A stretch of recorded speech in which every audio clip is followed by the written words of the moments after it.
Juan capítulo 1, versículo 43 al 51, dice así la palabra de Dios. Al día siguiente Jesús se propuso salir para Galilea y encontró a Felipe y le dijo: sígueme. Felipe era de Betsaida, de la ciudad de Andrés y de Pedro. Felipe encontró a Natanael y le dijo: hemos hallado a aquel de quien escribió Moisés en la ley y también los profetas, a Jesús de Nazaret, el hijo de José.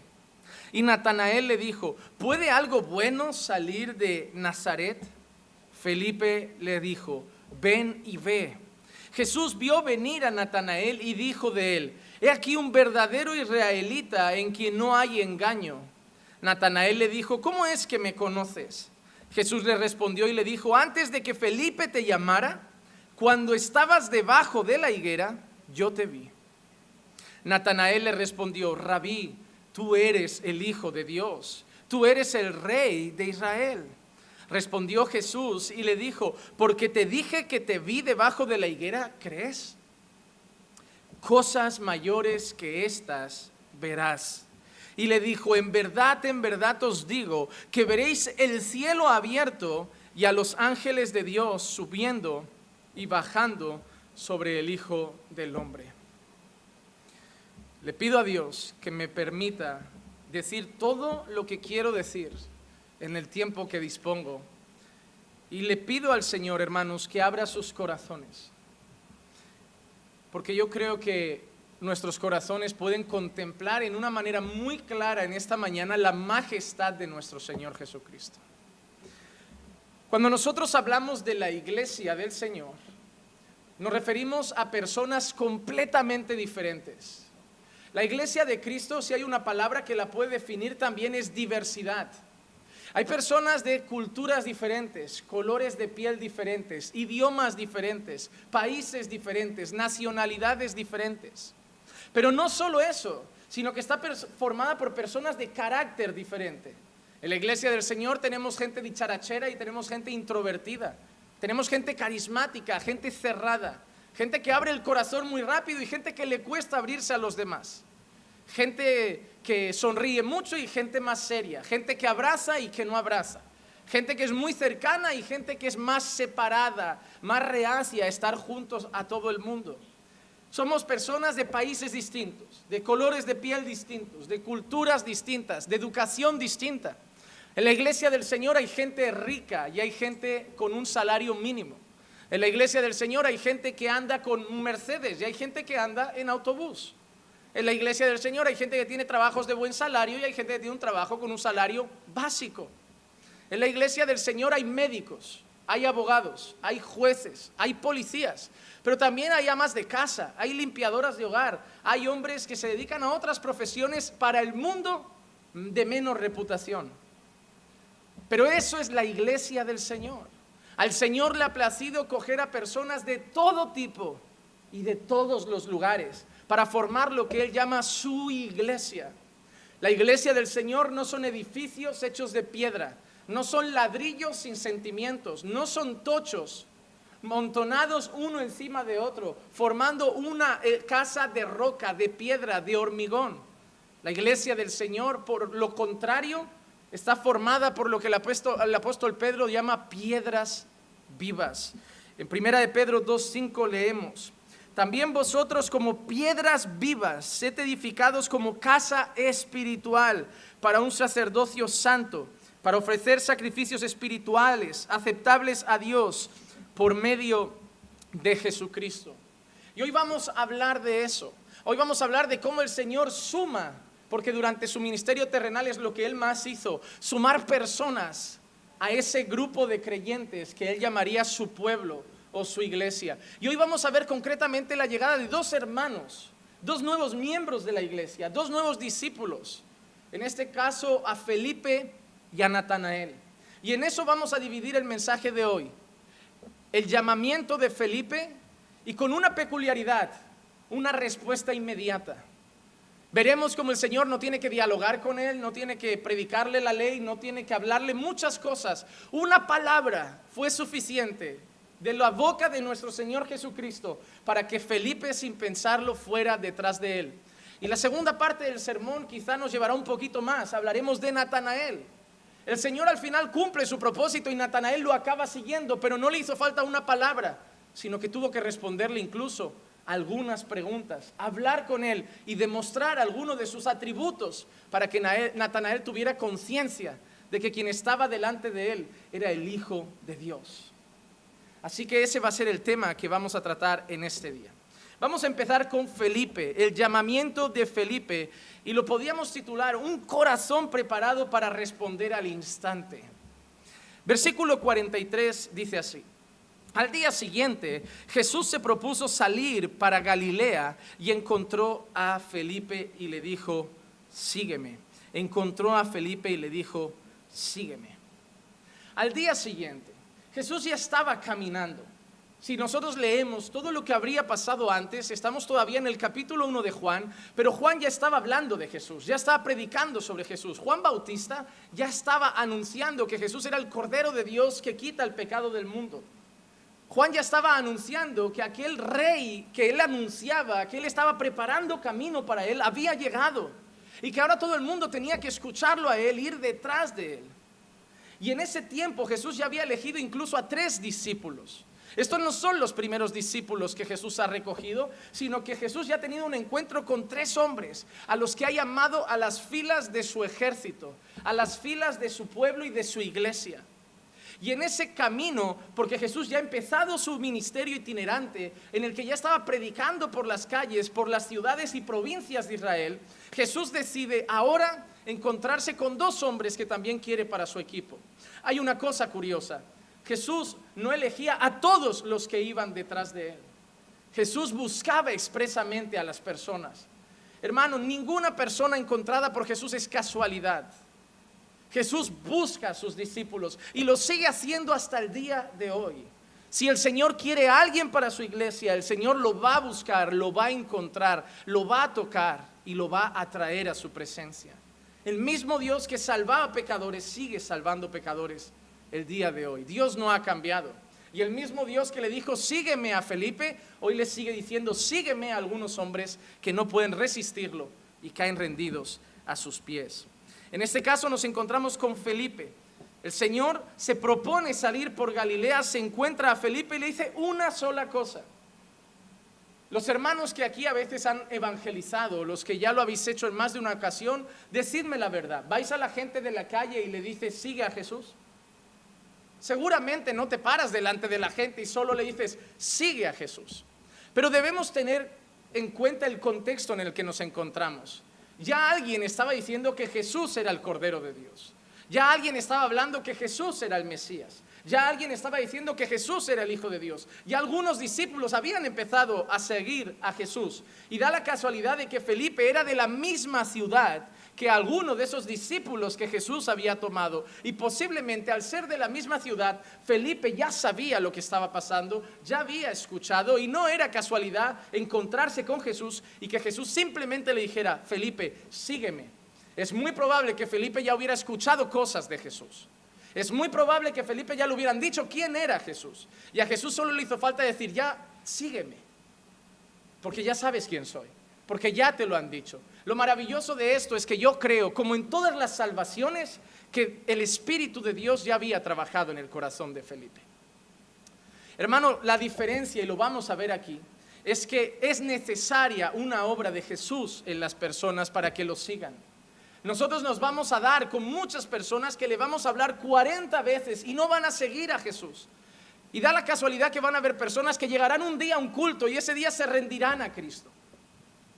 Porque no depende del día, del sermón, del predicador. No creas que si lo llevas a Estados Unidos a escuchar a Paul Washer va a ser más efectivo. No creas que si escucha a Juan Manuel o a Marcos o a otro predicador va a ser más efectivo. Porque no depende del mensajero, depende de la obra que Dios haga en el corazón. Es más, muchos de nosotros hemos llegado a la iglesia a través de malos mensajeros. Y yo me atrevería a decir que Dios ha tenido, en su infinita gracia y misericordia, ha permitido que hasta a través de falsos profetas. Luego sí, Él fue tan gracioso para con nosotros que nos abrió los ojos, descubrimos la verdad y salimos de ese lugar.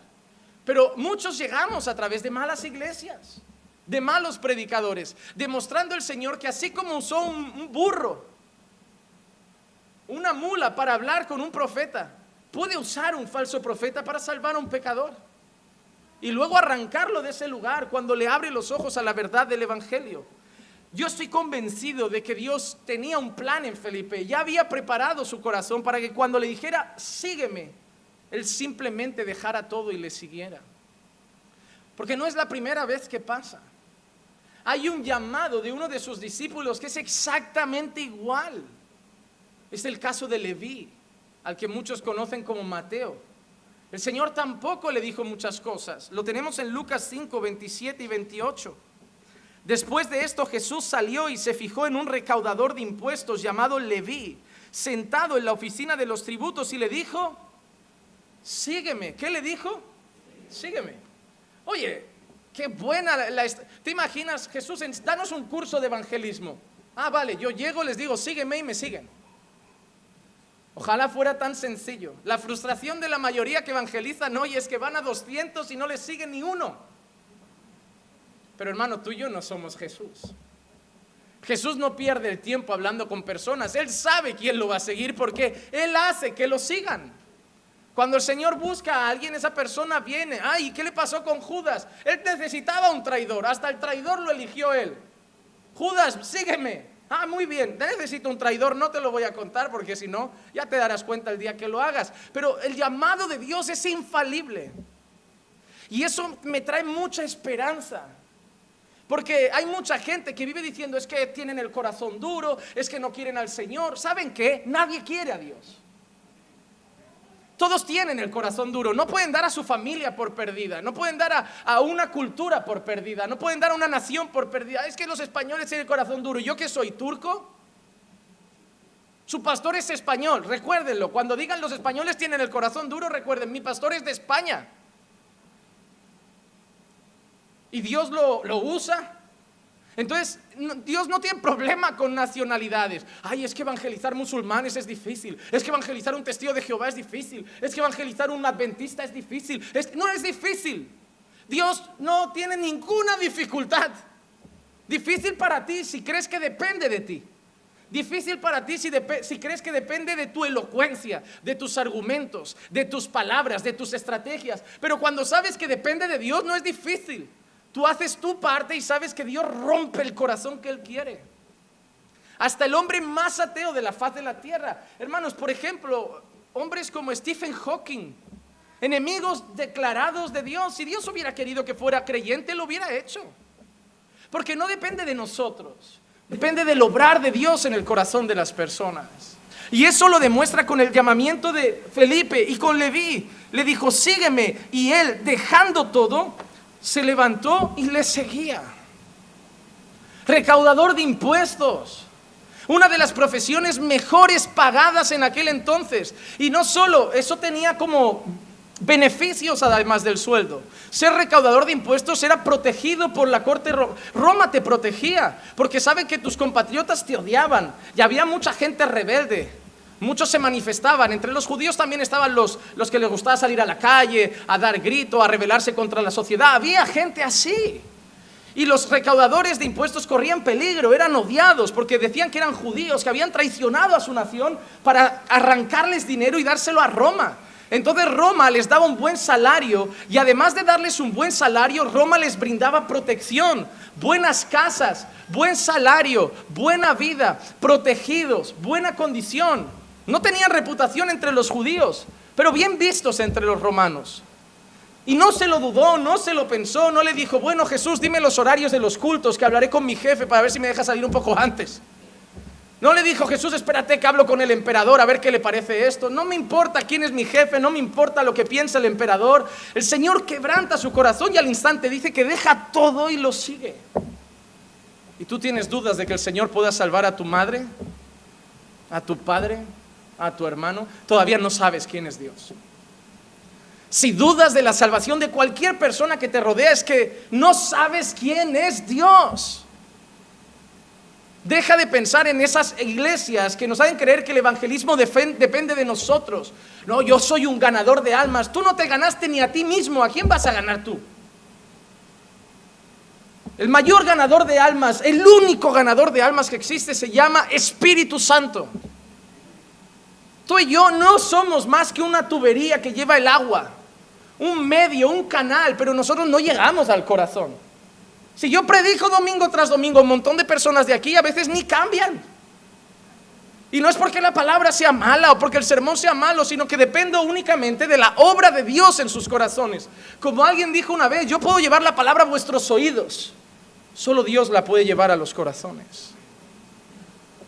Por eso debemos confiar en un Dios que no necesita argumentos, no necesita defender su existencia, no necesita hablar de por qué Él es real y por qué deben seguirlo y por qué es la mejor decisión. Y porque el Señor Jesús no le dijo a Leví, Leví, deja ese trabajo que yo te ofrezco algo mejor. Leví, deja ese trabajo que te daré una mejor vida.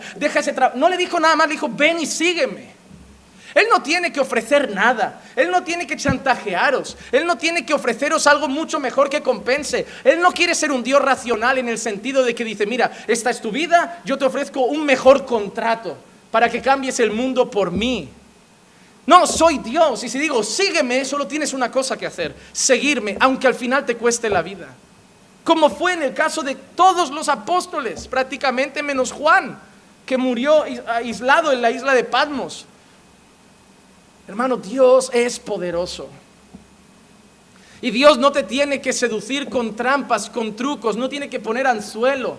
Como una vez un hombre me hablaba de una iglesia, de técnicas de evangelismo, no, porque el teatro, estas cosas son como el anzuelo para que el pez pique.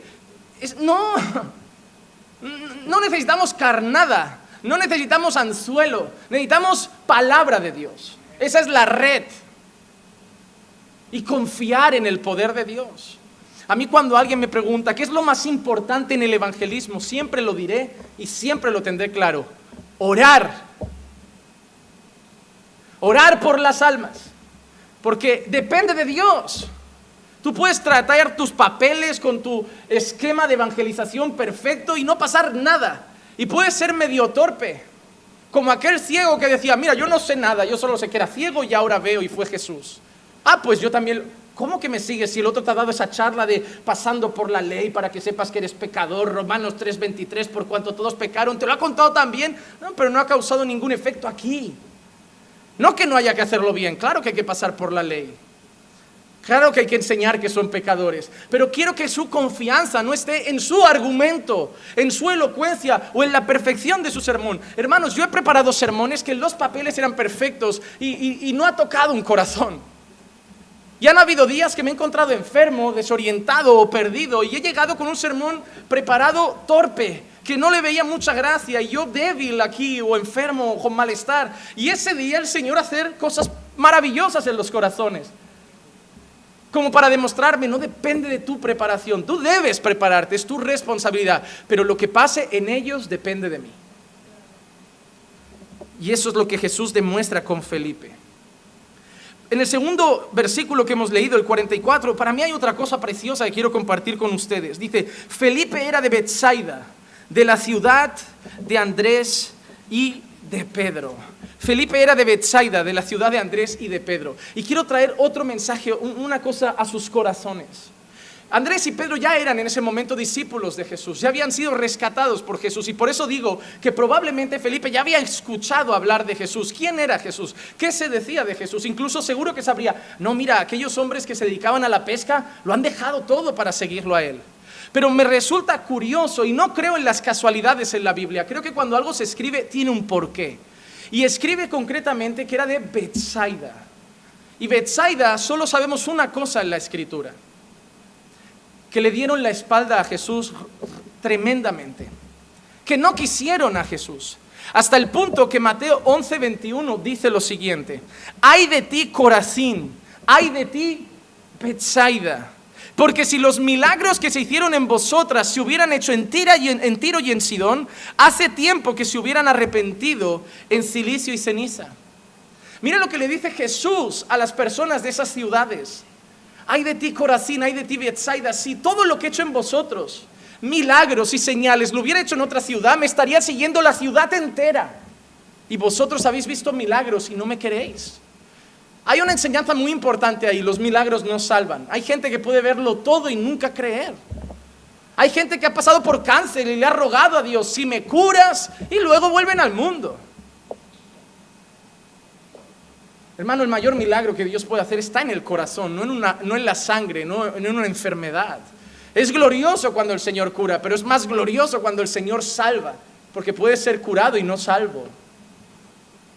Pero el Señor les dice: ay de ti, Corazín, y ay de ti, Betsaida, ciudades que le dieron la espalda, vieron la gloria de Dios, contemplaron la majestad de Dios, y aún así le dijeron a Jesús: no te queremos. Lárgate de nuestras ciudades, queremos mundo, preferimos el pecado, preferimos lo que nos gusta, preferimos la carne, no te queremos, Jesús. Pero de esa ciudad de Betsaida sabemos por este texto que era Felipe, que siguió a Jesús, que era Pedro, que siguió a Jesús, y no solo Pedro, sino Andrés, que siguió a Jesús. ¿Qué nos enseña eso? Que en las peores ciudades, en las peores sociedades, Dios también tiene un remanente. No hay ciudad demasiado dura, no hay ciudad demasiado corrompida, no hay ciudad demasiado torcida, no hay ciudad demasiado alejada de Dios donde Dios no pueda salvar. A veces tú puedes pensar: no es que Barcelona, con las cosas de la homosexualidad, con el libertinaje, con el pecado, Barcelona es el centro de lo peor, es pura Sodoma y Gomorra. Aquí Dios tiene un remanente. No hay una sociedad que esté tan corrompida como para que el Señor no pueda salvar. El Evangelio no salva solo en aquellas ciudades donde creen en Dios. El Evangelio no salva solo en aquellas ciudades donde culturalmente se acepta la idea de Dios. El Evangelio salva en ciudades donde se niega a Dios, donde se niega el cristianismo. El Evangelio sigue salvando en la India. El Evangelio sigue salvando en Corea. El Evangelio sigue salvando en Marruecos. Sigue salvando en Qatar, en Dubái, en 1000 sitios. No hay nación dura, no hay corazón duro, no hay nación tan alejada de Dios que Dios no pueda tener un grupo a los que salvar ahí dentro. Porque no depende de la constitución de esa nación, no depende de la corrupción de esa nación, depende de la voluntad del Señor. Y en medio de Betsaida, una nación alejada de Dios, una nación que no quería a Jesús, Jesús demostró: la ciudad no me quiere, pero yo quiero a algunos de esa ciudad. Algunos de vosotros venís de ciudades y de barrios llenos de pecado, de carnalidad, de droga, de prostitución. Pero vosotros estáis aquí, ¿por qué? Muchos de vosotros no venís solo de ciudades y barrios así, venís de familias así. Muchos de vosotros pertenecéis a familias que aman el pecado. Muchos de vosotros venís de familias donde parece que la tradición de los hombres es ser adúlteros. Muchos de vosotros venís de familias donde la tradición de los hombres es tener hijos con varias mujeres. Muchos de vosotras venís de familias donde las mujeres tienden a la sensualidad, al coqueteo. Muchos de vosotros venís de familias donde el beber está a la luz del día y beber hasta caerse. Muchos de vosotros venís de familias donde se consume o hasta se vende drogas. Muchos de vosotros venís de familias donde hay gente presa ya, donde hay gente en bandas, donde hay gente que hace cosas ilegales. Muchos de vosotros venís de esas familias que no quieren a Dios, que aman el pecado, el mundo y le han dado la espalda, pero vosotros estáis aquí. Porque no se trata de lo que la ciudad quiere o la familia quiere, se trata de si Dios te quiere a ti. Y si Dios te quiere a ti, no importa dónde has nacido, no importa en qué país, no importa en qué ciudad, no importa en qué cultura o en qué casa, si Dios te quiere a ti, de ti hará luz en medio de las naciones. Empezarás siendo luz en tu casa, en tu barrio, en tu ciudad, en tu país. Hermano, Dios es poderoso.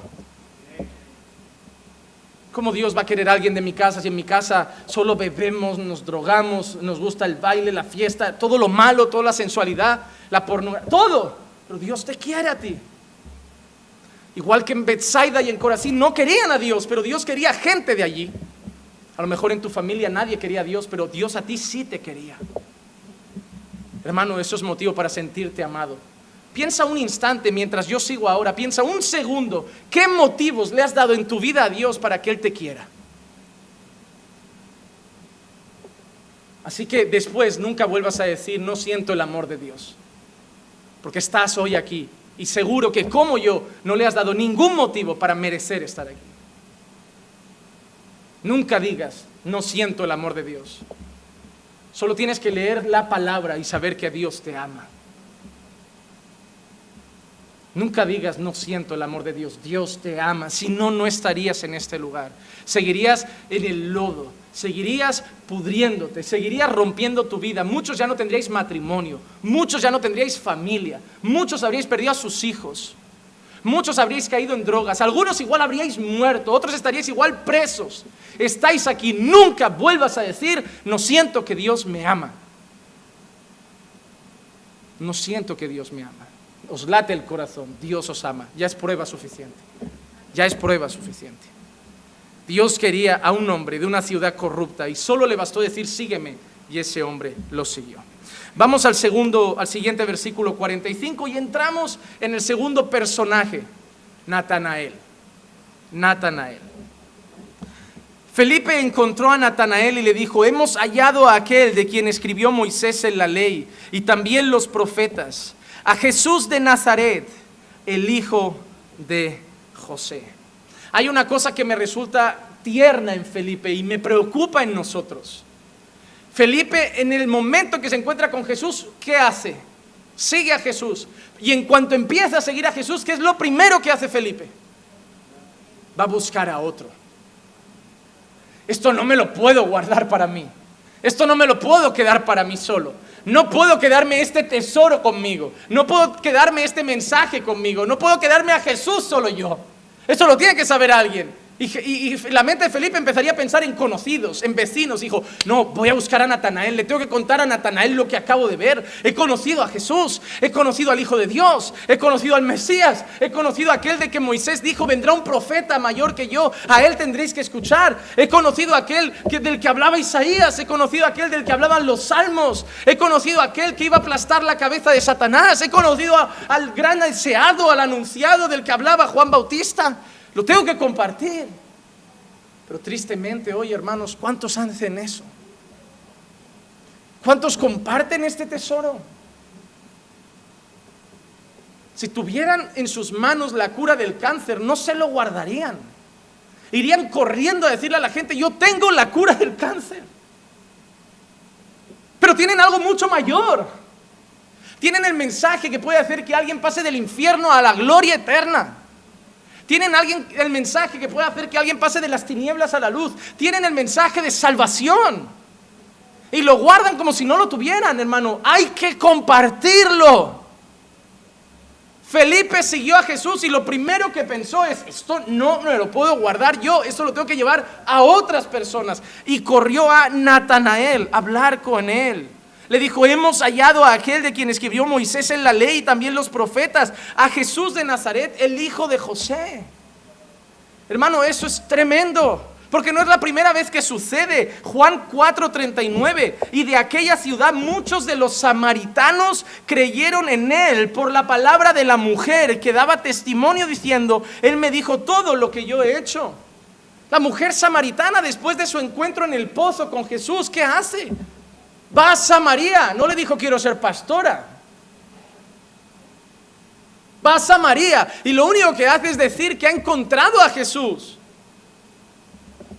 Mateo 9, 30 y 31, y se les abrieron los ojos y Jesús les advirtió rigurosamente diciendo, mirad que nadie lo sepa. Pero ellos en cuanto salieron, divulgaron su fama por toda aquella tierra.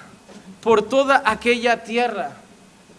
Jesús les dijo, mira, ha habido un milagro, pero guardadlo entre vosotros, que quede aquí. No, Jesús, ¿cómo no le vamos a decir a la gente que hay alguien que está dando vista al ciego? ¿Cómo no le vamos a decir a la gente que hay alguien que está resucitando muertos, que está sanando enfermos? ¿Cómo me voy a guardar esto? Sí, Jesús, sí, no decimos nada, corriendo a contarlo, y divulgaron su fama por toda la ciudad. Pues el mismo Jesús que salva, el mismo Jesús que sana, el mismo Jesús que resucita, el mismo Jesús que da vista al ciego, el mismo Jesús que sana el cáncer, sana el SIDA, levanta al paralítico, hace hablar al mudo, hace andar al cojo, el mismo Jesús es hoy. Y tú te lo guardas. Y tú te lo guardas. Entonces, hermano, tenemos la responsabilidad de ir a anunciar a quien hemos conocido. No necesitas un curso grande. Esa gente conocía a Jesús y luego ya se ponía a hablar de Jesús. Claro que con el tiempo lo presentarás de otras maneras. Irás aprendiendo, irás creciendo, irás madurando, irás enseñando mejor el evangelio. Pero ya tienes algo que decir. ¿Pero qué digo, pastor? ¿Qué digo? Que eras un pecador destituido de la gloria de Dios, que no valías nada y que Jesús pagó por tus pecados y que lo que tenías que hacer es arrepentirte de ellos y poner tu fe en Cristo. Ya tienes mucho que decir y algunos creerán solo con eso. Porque hemos visto que Jesús no necesita grandes discursos. Si son de Dios, ellos creerán. Ellos creerán. Debemos hablar. ¿Y qué hizo Felipe? Le dijo a Natanael, que era un israelita, un judío, le dijo que el que había encontrado era de aquel que hablaba la ley y los profetas. No era cualquier maestro, no era un loco con una nueva religión. Le está diciendo, aquel que estudiamos en la sinagoga, aquel de quien nos hablan los rabinos, aquel de que los rabinos dicen que nos va a libertar, que nos va a sacar del cautiverio, que va a ser nuestro rey. Lo he encontrado. Lo he encontrado.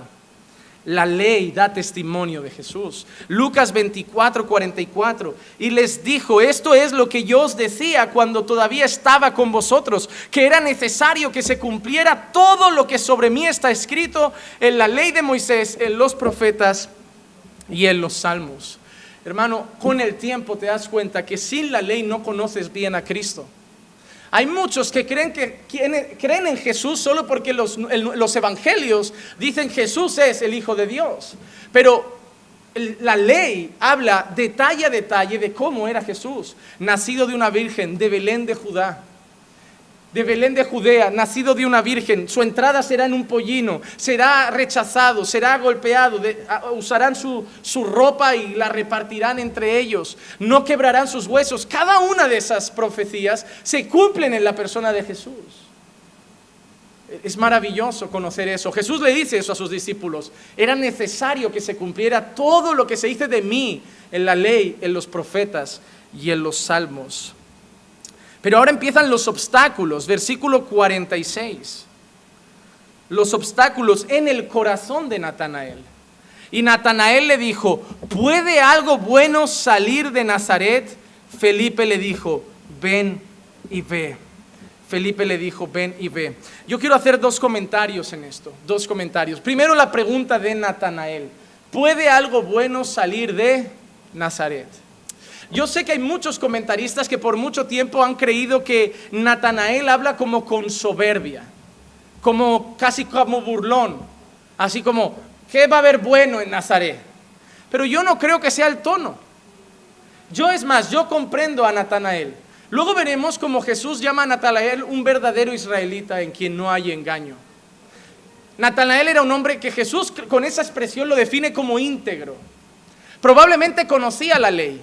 Y cuando Felipe llega y le dice, hemos encontrado a Jesús de Nazaret, el hijo de José, Natanael pensará, no, ninguna profecía decía que venía de Nazaret. Nuestro Mesías venía de Belén de Judea. Probablemente Felipe no había escuchado ni siquiera mucho del nacimiento de Jesús. Pero cuando nosotros encontramos a la gente hablar de Jesús, verán que casi siempre le llaman Jesús de Nazaret. Incluso muchos le llaman el Nazareno. Pero ninguna profecía decía que vendría de Nazaret, sino de Belén. Y nosotros sabemos por las Escrituras que nació en Belén. Es por eso que muchas personas dicen, ven, la Biblia se contradice. ¿Qué eran, Jesús de Belén o Jesús de Nazaret? ¿Era Jesús de Nazaret nacido en Belén? Porque la expresión de Nazaret no se usaba por donde habías nacido, sino por donde habías crecido y pasado la mayor parte de tu vida. Y a pesar de que para cumplir la Escritura Jesús nace en Belén, a pesar de eso Jesús es criado y pasa la mayor parte del tiempo en Nazaret. Y por eso las personas conocen a Jesús como el Nazareno o Jesús de Nazaret, hijo de José el carpintero. Sin embargo, su nacimiento, como dice la palabra, era de Belén. Pero entiendo las dudas de Natanael. A ver, Felipe, nuestro Mesías viene de Belén. Y me estás diciendo que es Jesús de Nazaret. Pueden ser dudas razonables. El corazón de Natanael no se va a ir detrás de cualquiera. Jesús luego avisa y dice, vendrán falsos cristos. Seguramente más de uno se habría levantado diciendo, yo soy el Mesías. Y ellos con la palabra decían, no, tú no eres, tú no cumples estas cosas. Entonces es normal que Natanael tenga dudas y diga, a ver, de Nazaret no puede ser. Entonces no creo realmente que sea un tono soberbio, porque luego Jesús habla bien de Natanael, diciendo un verdadero israelita en quien no hay engaño. No creo que sea soberbio, altivo. Y mucha gente habla de esa forma, como si Natanael lo dijera como con un tono burlón. Como si, no, nosotros somos de una gran ciudad. ¿Qué va a salir bueno de esa ciudad raquítica de Nazaret? No considero que sea el tono. Yo creo que Natanael conocía, porque Felipe, ¿qué le dice a Natanael? Natanael, hemos encontrado a aquel de quien habla la ley, aquel de quien habla Moisés, aquel de quien hablan los profetas. Y Natanael, ¿por qué escucha eso? Porque él lo conocería, él había estudiado la ley, él había estudiado los profetas. Y dice, ya, pero algo no cuadra, me dices que es de Nazaret. Me tendrías que decir que es Jesús de Belén. Entonces entendemos las dudas de Natanael, pero me gusta la respuesta de Felipe. Felipe igual no tenía respuestas. Felipe igual no decía, ¿yo qué le digo? No sé mucho más. Hermano, cuando Jesús empieza a recaudar discípulos, ¿crees que les cuenta las doctrinas de la gracia? Les habla de la elección incondicional, de la perseverancia de los santos, les habla de la santificación. Sí, poco a poco les iría enseñando, pero cuando lo acaban de seguir, lo único que les dice es, sígueme. Juan solo decía, Él es el Cordero de Dios que quita el pecado del mundo, a Él seguid. Luego ya aprenderéis. A lo mejor Felipe no sabía mucho más de Jesús. Entonces Felipe hace algo precioso. Le dice 3 palabras. Ven y ve. Ven y ve. La respuesta de Felipe es, ¿sabes qué, Natanael? No tengo argumentos. No te puedo convencer. No sé qué más decirte, pero hay algo que puedes hacer. Ve con Él. Ponte delante de Él. Contémplalo, escúchalo, acércate y tú mismo verás quién es Él. ¿Por qué muchas veces invitamos a las personas a la iglesia a escuchar un sermón? Porque muchas veces no tenemos argumentos nosotros para convencerlos, para hablarles, no sabemos mucho, a lo mejor llevas poco en los caminos del Señor o has estudiado poco las Escrituras y te hacen preguntas y no sabes y te quedas así, pero les puedes decir algo, ven y escucha. Y confiar en lo que sí Dios puede hacer a través de la predicación del Evangelio. Es lo que hizo Natanael, es lo que hizo Felipe con su amigo. No tengo argumentos, no sé cómo defender esto, no sé cómo convencerte que lo sigas, pero puedo hacer algo, ven y velo. Hay un momento en la vida de Juan Bautista que tiene una crisis existencial. El mismo Juan Bautista que dice, Él es el Cordero de Dios que quita el pecado del mundo, a Él seguid. El mismo Juan Bautista en una prisión manda a sus discípulos a decir, preguntad si es Él el que estábamos esperando. Cuando llegan los discípulos de Juan Bautista a Jesús y le dice, mira, Juan nos dice que hoy te preguntemos si eres tú el Mesías. Jesús, me gusta la paciencia que tiene con los discípulos y con su pueblo. Jesús podía haber dicho, sin fe es imposible agradar a Dios. Hermano, Jesús nos da a los pastores unas patadas en el estómago de paciencia, de humildad, de cariño, de comprensión, de empatía. Si, ¿cómo voy a machacar a Juan? Es que está en una cárcel, es un ser humano débil. Ahora mismo no ve más que barrotes, piedras y soldados que le dicen, mañana mueres. ¿Cómo no va a tener una crisis el pobre? Es normal. Es como cuando Pedro niega a Jesús. Yo no veo a Jesús resucitando solo para ir a Pedro y decir, ¿viste? Creído. No, todos te dejan menos yo. Yo te dije que tú eras el primero. Jesús no hace eso. Dice, Pedro, tú me amas. A veces nosotros nos falta ese tacto para saber en qué momento está en cada persona y en vez de darle la puntilla como ese toro desangrado en las corridas, levantarlo y decir, hermano, yo entiendo que hoy estés pasando por un momento, pero no dejes de creer en Dios. Yo sé que ahora lo ves todo turbio y oscuro, pero ten fe, todo pasa. Jesús era muy comprensivo, porque Jesús responde a los discípulos de Juan Bautista de una manera muy bonita. Le dice, decidle lo que veis. el cojo salta, el mudo canta, y a los pobres les es predicado el evangelio. Es lo mismo, Jesús solo dice, yo doy testimonio de quién soy realmente. Y por eso Felipe usa esas palabras, ve tú y mira a Jesús, Él mismo dará testimonio. Y es entonces en el 47 que leemos, Jesús vio venir a Natanael. Natanael hizo caso a Felipe, vale, pues vamos a hablar con él. Natanael pensaría, conozco la ley, conozco las profecías, voy a ver si realmente es él.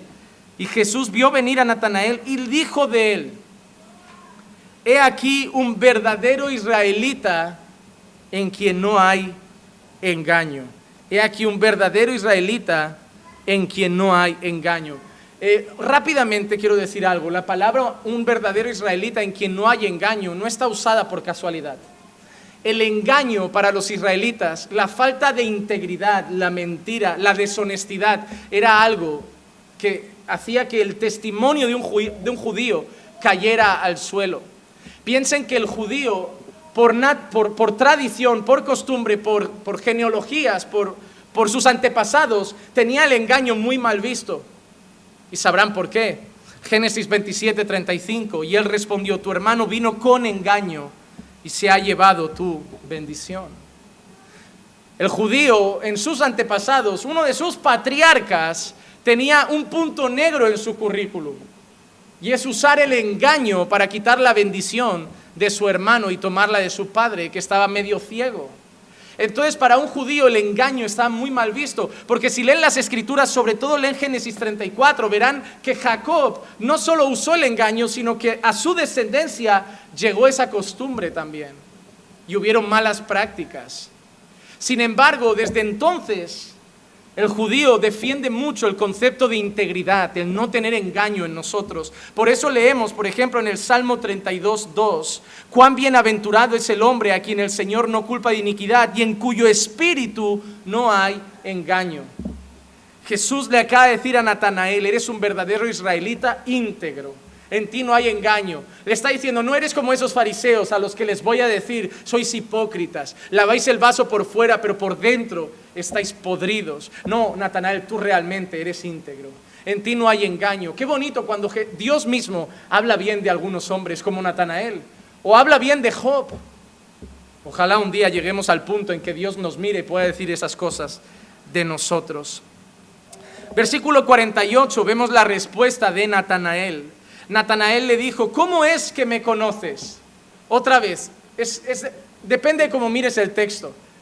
Porque Jesús le acaba de decir, eres un verdadero israelita en quien no hay engaño. Le acaba de decir, eres íntegro, Natanael, eres un ejemplo, eres un buen testimonio. ¿Y qué responde Natanael? ¿Cómo sabes eso de mí? Claro, ¿has visto? Todo depende del tono con que digas la frase, porque dicho así parece un tanto soberbio, como es verdad, Jesús. Nadie lo sabe, pero tú te has dado cuenta que soy de lo mejorcito que hay en Bethsaida. Pero no. Hermano, reconocer quién soy no es falta de humildad. Es como si a veces, no sé, un ejemplo de ustedes. Imagínense que alguien va a ustedes, a un chico, cualquiera de ustedes, que es muy trabajador, y le dice, hermano, te considero un hombre muy trabajador y honesto. No, hermano, no me elogie. Gracias, hermano. O sea, saber que soy trabajador y honesto y reconocerlo no me hace soberbio. Hay gente que parece que si aceptas un cumplido es soberbia. Ah, pastor, mire, Dios lo usa. No, hermano, no, yo soy un inútil. Yo no sirvo para nada, lo hace todo el Señor. Y es verdad, la gloria es del Señor, pero si me usa, gloria a Dios. Y he visto cosas en mi vida que dan testimonio de que el Señor a través de nuestro ministerio ha hecho cosas. Eso no me hace soberbio. No soporto la falsa humildad. Esa gente que en su corazón piensa que son grandes, pero con su boca dicen, no, yo no valgo. No, oye, humildad no es pensar menos de ti mismo. Humildad es pensar menos en ti mismo. Es reconocer que todo es por gracia, es reconocer que toda dádiva es un don perfecto que viene de lo alto. Pero si hay algo en ti, a mí cuando mi esposa se sienta en casa y me dice, amor, valoro tu dedicación al estudio de la palabra. No, soy un inútil. No, pues sí, me esfuerzo. ¿Qué tiene de malo? De la misma manera hay veces que me pega un palo. Amor, no me gusta esto de ti. Pues también hay que reconocerlo. Reconocer lo que somos no es soberbia. Natanael no está actuando con soberbia. Lo que Natanael está sorprendido, como, sí, yo me esfuerzo, yo creo que soy íntegro, creo que no miento, creo que soy honesto. La pregunta que me hago es, ¿cómo tú sabes eso? Porque yo no sé quién eres, yo no te he visto nunca. Yo pienso, igual Felipe le ha hablado de mí, pero Felipe lo ha conocido, ha venido corriendo y me ha llevado. No ha estado mucho. Yo entiendo a Natanael, ¿cómo es que me conoces? Y mira qué dice Jesús. Jesús le respondió y le dijo, antes de que Felipe te llamara, cuando estabas debajo de la higuera, yo te vi. ¿Cómo? ¿Me viste? Si estamos a esta distancia, no me puedes haber visto. Ahí el Espíritu de Dios abre los ojos de Natanael. ¿Cómo es que sabe cómo soy? ¿Y cómo me ha podido ver si no estaba a una distancia apropiada para verme? Ahí el Espíritu trae esa convicción a Natanael y le dice, Él es el Cristo. Él es Dios. Jesús, en vez de dudar de Natanael, ¿cómo puede salir algo bueno de Nazaret? ¿No ves? Otra vez tiene empatía. No, Natanael, yo te voy a demostrar quién soy. Jesús podía haber dicho, oye, pues si Natanael no me quiere y tiene dudas, que se quede. Yo quiero que la gente me siga, no que me haga preguntas. Hay gente que es así. Hay gente que no tiene paciencia. Alguien le pregunta 2 o 3 cosas y ya, pues que Dios te abra los ojos. Yo no, estoy cansado. Hermanos, Jesús no era así. Jesús era paciente. Jesús respondía. Jesús podía haber dicho, oye, Natanael, pues si no crees en mí, eso que te pierdes. Pero él fue y le dijo, Natanael, yo te conozco, yo te he visto. Él estaba demostrando un atributo que solo Dios tiene y por lo tanto le está diciendo quién era, que se llama omnisciencia. Yo sé todo, Natanael. Yo sé quién eres. Yo no necesito haberme criado contigo. No necesito conocer tu vida, haber estado a tu lado para saber quién eres. Y eso es algo que Jesús deja claro muchas veces. Y la Escritura deja muy claro eso de Dios. Jeremías 1, 4 y 5. Y vino a mí palabra del Señor diciendo, antes que yo te formara en el seno materno te conocí, y antes de que nacieras te consagré y te puse por profeta a las naciones. Hermano, qué hermoso saber que Dios te conoce desde antes que nacieras. Lucas 6, 8. Pero él sabía lo que ellos estaban pensando y dijo al hombre que tenía la mano seca, levántate y ven acá. Y él levantándose se le acercó. Mateo 12, 25. Y conociendo Jesús sus pensamientos les dijo, todo reino dividido contra sí mismo es asolado, y toda ciudad o casa dividida contra sí misma no se mantendrá en pie. Juan 13, 11. Porque sabía quién le iba a entregar. Por eso dijo, no todos estáis limpios. Conocía que había en su corazón, conocía que había en sus pensamientos, conocía quién les iba a entregar. Jesús le estaba diciendo, Natanael, te conozco porque soy Dios. Soy el Hijo de Dios. Y esto es lo más curioso. Los ojos de Natanael se abren. Por un lado tenemos a un Felipe que solo le dijo, sígueme. Y tenemos a un Natanael que tuvo que hablar con él, que tuvo que demostrarle quién era, que tuvo que mostrar su omnisciencia, sus atributos, para que Natanael creyera. Pero hay algo precioso. Con uno fue al instante, con uno le llevó más tiempo, pero a los que él quiso, se los llevó con él. Habrá gente que llegará un día y se quedará firme con el Señor hasta el final. Y habrá gente que hasta el Señor, a través de su palabra, de su iglesia, va a ir hablándoles y tratándoles. Pero si son de Dios, los que Dios quiera, un día llegan. El Señor no pierde ninguno, hermano. Con Felipe fue, Felipe, ven, voy. Con Natanael, Natanael, ven. ¿Y quién es este? ¿Cómo puede salir algo bueno de Uy, deja que vaya, hablo con él, le enseño quién soy, le demuestro mi poder, le demuestro mi omnisciencia. Y al final viene. Pero si el Señor Jesús quiere que alguien venga, te digo una cosa, esa persona va. Y yo quiero que pienses en tus hijos que ahora no quieren a Jesús. Yo quiero que pienses en tu marido que ahora no quiere a Jesús. Yo quiero que pienses en tu madre que ahora no quiere a Jesús. En tus amigos que ahora no quieren a Jesús. En tus seres queridos que ahora no quieren a Jesús. Déjame decirte algo, insísteles. Háblales de Él. Predícales el Evangelio. Que se enfadan, da un tiempo y vuelve otra vez. Pero eso sí, acompáñalo con tu vida. Jesús no daba un testimonio con su vida y otro con su boca. Lo que Él decía iba en sintonía con lo que Él hacía. Muchas veces no creen porque decimos algo y vivimos de otra forma. Pero yo te digo una cosa, hermano, no desistas de tu familia. Si el Señor Jesús quiere a tus hijos para su gloria, si el Señor Jesús quiere a tu marido para su gloria, si el Señor Jesús quiere a tu esposa para su gloria, si el Señor Jesús quiere a tu hermana, hermano, madre o padre para su gloria, el Señor Jesús los traerá para su gloria. Haz tu parte, hermano. Háblales de Él. Diles, ven y ve, conócelo, sé un buen testimonio.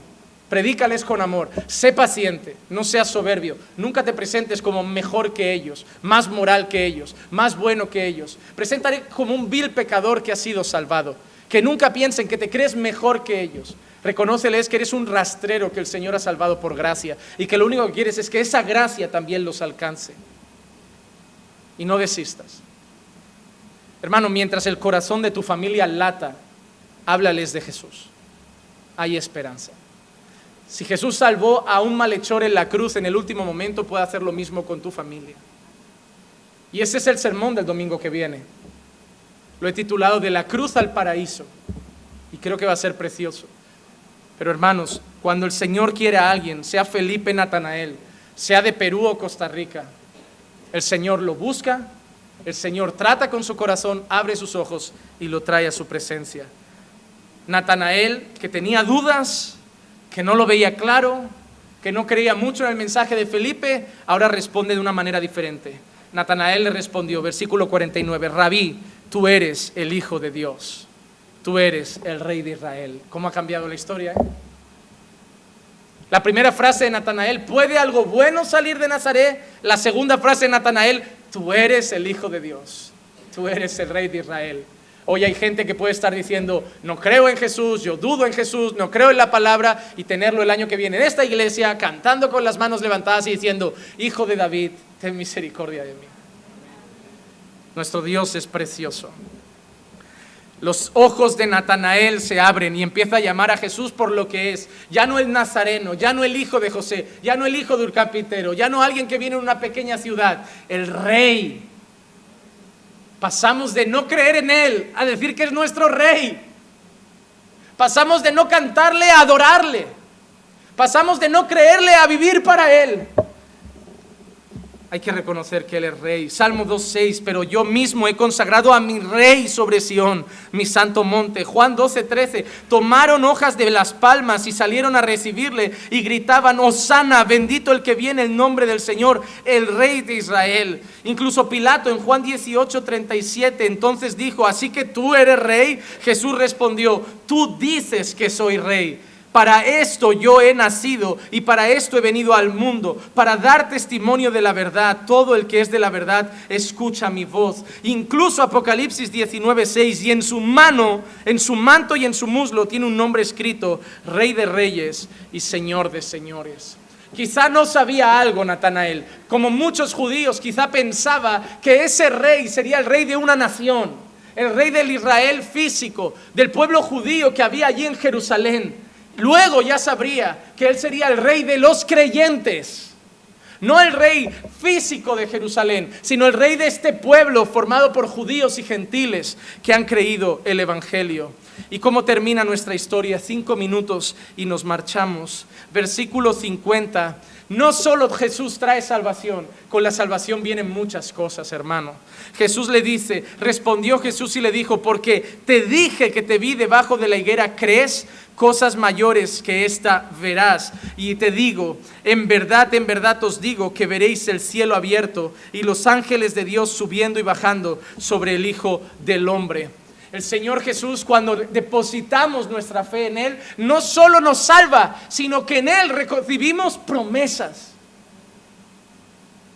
Yo estaré con vosotros todos los días hasta el final. El que cree en mí ya no verá muerte. El Señor Jesús no solo te ha salvado, hermanos, te ha hecho promesas. Las promesas que tenemos no son promesas en Abraham, no son promesas en Jacob, no son promesas en Isaac, no son promesas en Israel. Las promesas que hay sobre nuestra vida son promesas que se cumplen en Cristo. El apóstol Pablo dice que en Él las promesas son, en Él, amén.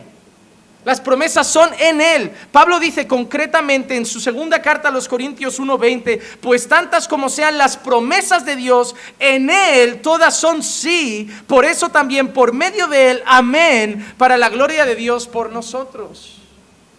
Es en Cristo que recibimos promesas. Y Jesús le hace una promesa a Natanael, porque te he dicho, esto has creído. Ahora no solo has creído, sino que verás cosas mucho mayores.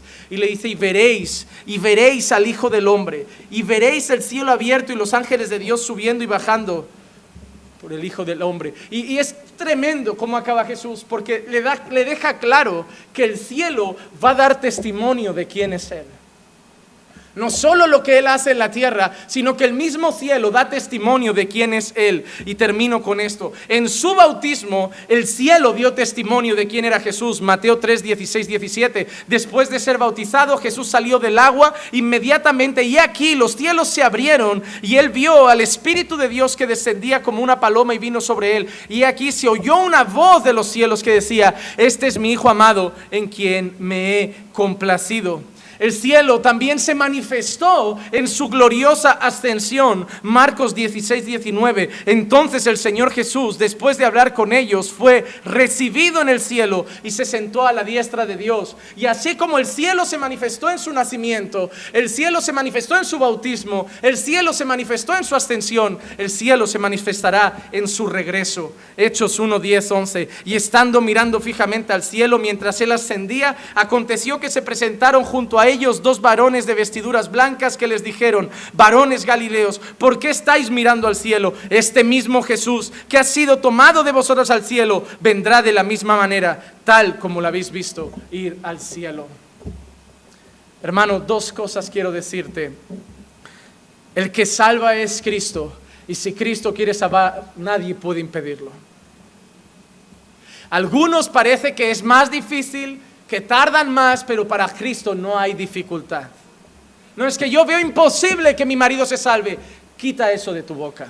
Es que yo veo imposible que mis hijos se salven, quita eso de tu boca. Es imposible si depende de nosotros, pero todo es posible para el Señor. Imposible no está en su diccionario. Así que hermanos, salgan hoy de aquí con confianza. Hablen de Jesús, compartan el mensaje del Evangelio. Díganle a la gente que han conocido al Cristo, que han conocido al Rey de Israel, que han conocido al Mesías. Y si dudan, solo díganle, entonces ven y velo con tus propios ojos y confíen en lo que Jesús puede hacer.